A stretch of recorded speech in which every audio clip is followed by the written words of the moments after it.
জানেন কি কেন পৌষ সংক্রান্তি বা মকর সংক্রান্তি পালন করা হয়?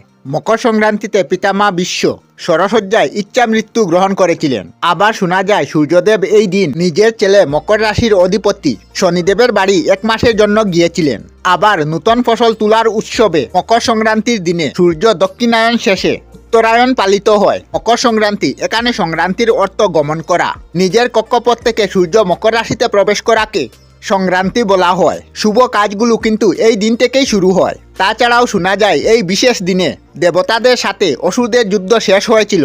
অসুরদের বধ করে তাদের কাটা মুন্ড পুড়তে দেওয়া হয়েছিল মন্দিরা পর্বতে। সেই জন্য অশুভ শক্তির বিনাশ হয়ে শুভ শক্তির প্রতিষ্ঠা এই দিনেই বলে বিশ্বাস করা হয়। আর এই দিনেই পিঠে পুলি বানানো হয়, গুড়ি উড়ানো হয়, বিহু ফাংশন বানানো হয় এবং বাঙালিরা মকর সংক্রান্তি বা পৌষ সংক্রান্তি হিসাবে পালন করে এবং বিভিন্ন জায়গায় বিভিন্ন ফাংশন রূপে পালন করা হয় এই দিনটিকে।